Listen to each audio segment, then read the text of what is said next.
acompañan de esas estrategias que permitan la innovación y la autonomía estratégica. Y también hay riesgos para la exportación, porque otra de las medidas dentro de la estrategia es prohibir la exportación de los productos que queden peligrosos. Pero, ¿y entre las oportunidades? Y aquí es donde hay que encontrar también, ¿no?, el hueco para crecer como industria. Tenemos una opción de simplificar procedimientos regulatorios y hacerlos mucho más eficientes. Podemos ayudar a fomentar ese impulso de las medidas de la innovación, reforzar la vigilancia del cumplimiento normativo. Lógicamente, estamos en paralelo viviendo una revolución también de digitalización. Etiquetas de productos pueden simplificarse, digitalizarse. Y, lógicamente, es una oportunidad para la industria de reforzar su papel como actor esencial en este viaje hacia la sostenibilidad. La industria química es proveedor del 98% del resto de los procesos industriales y, por tanto, tiene un papel clave en que todos de manera conjunta podamos hacer esta transición. Casi 2 años después de su publicación, en octubre del 2020, ¿en qué punto estamos de la estrategia? Bueno, pues lo que hemos vivido en estos 2 años ha sido una revolución de distintas actividades de implementación, consultas públicas de la Comisión Europea, una detrás de otra, para todas esas iniciativas legislativas que os marcaba en rojo. Han habido cuestionarios focalizados en determinados stakeholders, distintos workshops de la Comisión explicando cómo eran las medidas, estudios para hacer evaluaciones de impacto, diferentes reuniones en grupos expertos de la Comisión, como son el del Caracal, autoridades competentes para REACH y CLP. Y estamos en un punto en el que el compromiso de la Comisión con los objetivos del Pacto Verde no solo no se ha rebajado, sino que permanece igual o más de firme. Por tanto, podemos decir que estamos en un punto de no retraso. Estos 4 años que se daba para la puesta en práctica de esas 80 medidas se quiere cumplir, se quiere respetar, y en los 2 años que faltan la idea es que todas las medidas que están planteadas pues salgan. Es más, incluso podríamos estar a punto de ver una pequeña aceleración de algunos de esos procesos, porque una de las cosas más importantes que se está revisando, el reglamento REACH, se pretende que pueda ser publicado en el año que viene, en el primer semestre, en concreto en el primer trimestre, para que sea bajo la presidencia sueca del Consejo de la Unión Europea que el REACH 2.0 vea la luz, porque el REACH 1.0, si queréis, también se publicó bajo una presidencia sueca. Las propuestas legislativas en marcha las he recogido aquí, ya hemos mencionado las principales, las que aparecen en la flecha azul de la Estrategia Química para la Sostenibilidad, revisión CLP y REACH como los reyes, los vamos a ver ahora en un momento en detalle, y las otras iniciativas que os he ido comentando de seguro y sostenible, ecodiseño de productos sostenibles, legislaciones sectoriales, OSOA, etcétera. Pero es que además, en toda esta revolución normativa, además de la estrategia, hay vida más allá, y se sigue trabajando intensamente en el desarrollo y mejora y puesta en práctica de muchos de los instrumentos que ya están en vigor, ¿no? Tenemos en marcha ahora mismo una propuesta de restricción de microplásticos, la restricción genérica de PFAS, una hoja de ruta de restricciones, bajo, por ejemplo, la cual se está mirando la posibilidad de restringir sensibilizantes cutáneos en productos para el consumidor. En la reglamentación de biocidas, que también es muy transversal, donde se continúa trabajando en la aprobación de las sustancias activas, ver también cómo se trabaja con los sensibilizantes, identificando disrupción endocrina. Y las clasificaciones y etiquetados armonizados, que no paran y que, como sabéis, son un referente que luego tiene también un efecto en cascada en otras muchas legislaciones. Y con todo esto tenemos que convivir.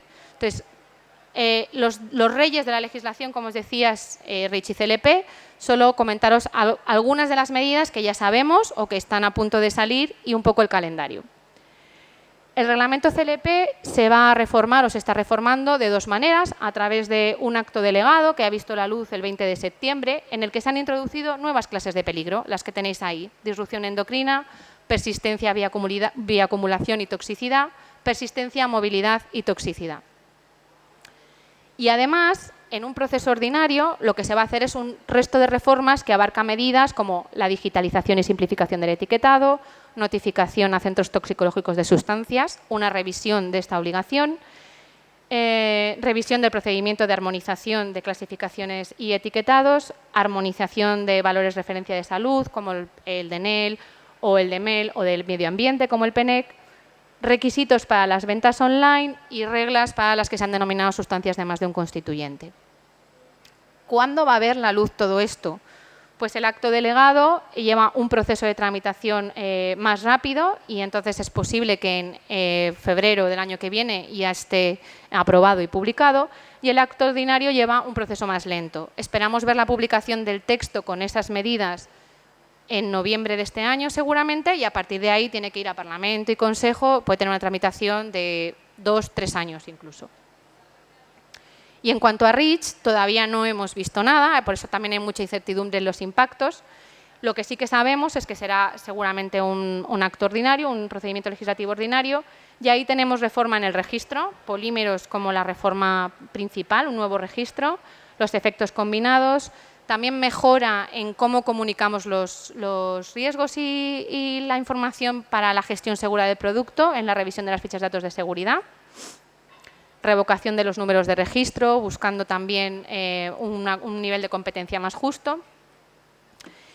Y una de las medidas estrellas, diría yo, si no la más, una extensión de la que se denomina gestión genérica de los riesgos, que se trata de establecer restricciones grupales o globales asociadas simplemente a una clasificación de peligro.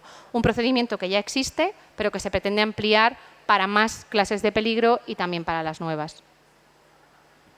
Cuando lo veremos, pues como os comentaba, creemos que allí por marzo del año que viene se publicará la propuesta.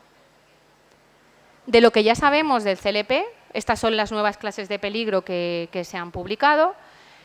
Esto se desvía del GHS, del sistema globalmente armonizado. No están estas clases allí y, como os decía ahora, la Comisión Europea quiere tener un papel de liderazgo para que sí se incorporen. Ya ha presentado la propuesta y, si se acepta, se espera que en el bienio 23-24 se empiece a trabajar en incorporar estas clases.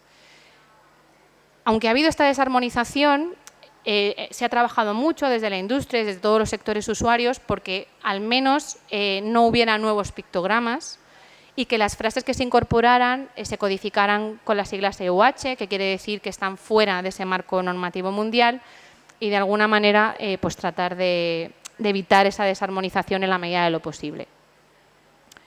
Los plazos transitorios quizás es lo más interesante. Se han establecido unos plazos para sustancias primero, para mezclas después, como ya ocurrió en la primera transición que quizás algunos recordáis de la legislación anterior que teníamos, no basada en GHS, a la actual del CLP. Y la clave va a estar, aunque yo os he marcado ahí en rojo esas fechas, 26 y 28, sustancias y mezclas, en cómo realmente se van a poder aplicar los plazos cuando sabemos, como se sabe, y como de hecho pone en el propio acto delegado en algunos de los puntos, que algunos de los nuevos criterios necesitan del desarrollo de guías. ¿Cuándo van a estar esas guías? Entonces, en este sentido, sí que la industria desde ya, y en la consulta pública que está abierta lo haremos patente, estamos trabajando por solicitar que los plazos transitorios realmente, esos plazos de 18 meses, 42 meses, etcétera, corran a partir de que las guías estén disponibles. De los elementos principales de la revisión del REACH, os decía, la más importante seguramente es la extensión genérica del riesgo. Esta slide yo creo que es muy visual. Ahí veis marcado en azul qué es lo nuevo que tendremos bajo el nuevo REACH. Se amplía a nuevas sustancias, a nuevas clasificaciones de peligro, como os decía, la de persistencia, vía acumulación y toxicidad, para disrupción endocrina. También se incluyen los sensibilizantes respiratorios y algunas categorías agudas de peligro. Y además incrementamos estas extensiones genéricas a los usos profesionales, es decir, se amplía muchísimo el abanico de usos, ¿no?, en los que podríamos tener prohibiciones, combinado con la aplicación de derogaciones bajo el nuevo criterio de uso esencial, que también es una de las cosas que crea más polémica y que será más difícil de implementar. Lógicamente, con todo este paradigma de cambios, novedades, nos sentimos a veces un poco desbordados desde los departamentos regulatorios de las empresas, viendo cómo podemos combinarlos. Esto supone un gran trabajo, pero no solo para la industria, también para las administraciones, que las tenemos aquí, por supuesto para la ECA, para la Agencia Europea de Productos Químicos. Y de hecho, como veremos en un momento, la propia agencia está viviendo ahora un proceso de redefinición de tareas, de financiación, porque necesita ampliar su capacidad para asimilar todos estos cambios. Y, por desgracia, tenemos bastante incertidumbre en los impactos, porque no conocemos muchos de los detalles de las propuestas finales. Está claro que no va a haber retrasos. Lo que sí que os puedo adelantar es que quizás estas propuestas salgan con una serie de declaración de intenciones que pueda venir a desarrollarse más en detalle después en actos legislativos complementarios que llevan otra tramitación, si queréis, que permiten un nivel de detalle de discusión técnico mayor. Tanto para REACH como para el CLP, la industria tiene en marcha 2 planes de acción que se articulan en torno a los mensajes que tenéis ahí recogidos y los podéis consultar en esos enlaces. Los hemos estado comentando. Realmente en CLP destacar que es necesaria mantener la armonización en la medida de lo posible. Aquí hay que hacer mucho empuje para que realmente GHS incorpore las nuevas clases de peligro y estemos en una situación de identificación de peligros igual en todo el territorio. Y los plazos transitorios, que realmente haya tiempo para poder poner en práctica estas nuevas clases de peligro para las que muchas de ellas necesitamos aprender. Todavía no tenemos información, tenemos que desarrollar métodos de ensayo, tenemos que validarlos. En cuanto a REACH, pues lo que tenemos como para destacar en nuestro plan de acción, sobre todo yo diría que es la priorización. Que todas las medidas se focalicen realmente en aquellos aspectos en los que tengamos evidencia que es necesario actuar primero. Todo a la vez no podemos, entonces prioricemos. Y como os decía, 2 años después de la estrategia no solo hay REACH y CLP, entonces a continuación lo que vamos a hacer es hacer unas pequeñas pinceladas de algunas de estas iniciativas para que tengáis una idea de en qué se basan, en qué se tratan. No pretendo con esto decir no más no, por favor. Todas de alguna manera se acompañan y encuentran sinergias también las unas en las otras. Y no podemos entender las unas sin las otras porque se van interrelacionando. Sobre todo CLP, el reglamento CLP de clasificación y etiquetado es el elemento común en el que todas las legislaciones se dan la mano porque todas se van a ir apoyando en esa identificación de los peligros. Seguro y sostenible a partir del diseño es una iniciativa de la Comisión que lo que pretende es fomentar o ser elemento tractor de la innovación. Pretende establecer los criterios de lo que serían los productos del mañana.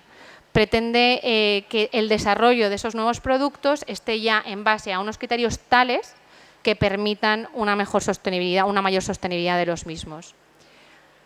Es un proceso que está bastante desarrollado, hay una metodología, unos criterios. Esperamos a finales de este año una recomendación de la Comisión Europea de cómo utilizar esto, aunque también hay muchas dudas, porque el resultado final de esta metodología es llegar a un score, a un ranking de los productos y, claro, surgen dudas de cómo se premia o cómo se promociona a los que tengan una mejor puntuación, qué pasa con los que no tengan ninguna puntuación, porque hay un criterio de corte de no presencia de productos clasificados.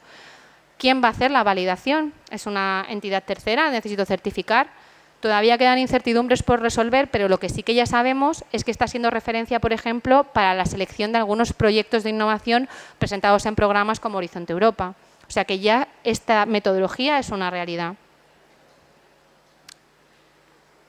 El reglamento de ecodiseño para los productos sostenibles ahora mismo se está tramitando en Parlamento y Consejo Europeo.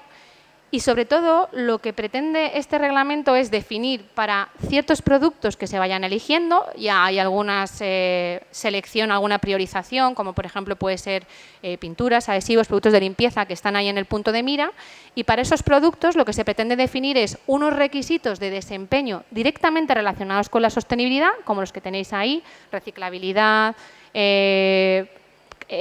uso de eficiencia energética mientras lo estás fabricando, también en el uso, y sobre todo unos requerimientos de información. Y aquí sí que es una gran novedad, pasaporte digital de productos. Quizás ya lo habéis oído, se pretende que estos productos que se van seleccionando puedan contar con este pasaporte digital que permita acceder a la trazabilidad de todos los productos, todas las sustancias que han formado parte de la vida de ese producto, sobre todo con fines de garantizar su correcta reciclabilidad.